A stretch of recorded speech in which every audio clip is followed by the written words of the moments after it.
Hi, this is Captain Al Lorenzetti for skimmeroutdoors.com and Trophy Fishing Tackle, bringing you the weekend update and fishing report. This is for the weekend of April 24th, 5th, and 6th.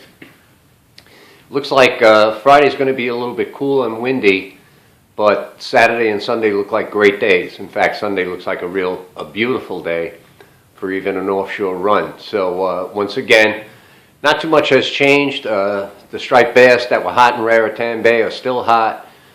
Some of those fish moved a little bit west, and I hear now in Jamaica Bay they're catching a few decent fish.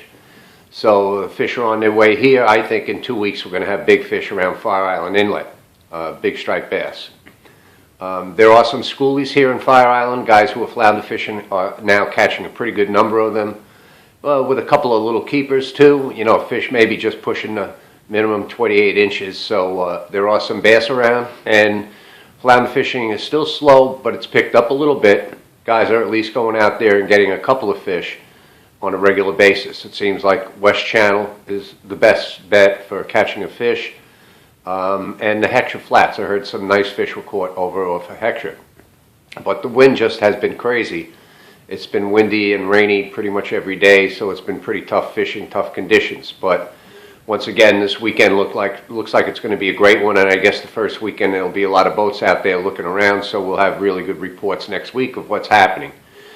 Let's see, flounder front. So primarily flounder now around here, but like I said, the boats that are getting out to the offshore wrecks are catching some quality cod and ling, and so that would be a good option for a boat that's ready to run and to go deep on Sunday maybe. That looks like the day. There are actually bluefin tuna being caught, by lure liners, but they're about 125 miles out. There's a warm body of water south of the Hudson Canyon, but I think that's a little bit early to try and shoot for that. But I'm sure by another 2 or 3 weeks there are going to be blue sharks in the area as well. Also, I heard a bunch of herring showed up. They were herring outside of Fire Island Inlet, and a bunch of guys went out there and caught some. And the bunker have moved into the bay. The bunker came in last week. And so now all the creeks are starting to see signs of bunker showing up. So the bass won't be far behind. And some bluefish have also come into the bays through the inlet area. And bluefish are showing up, chasing them. And the first of the terns are back. And usually when the terns arrive, the bluefish and the weakfish are right behind it. So it's kind of interesting. It looks like things are really going to start happening now. And I think this is going to be our first really good weekend to get out there and enjoy it and get in on the fun. So get out there, have a great weekend, catch them up, and be safe.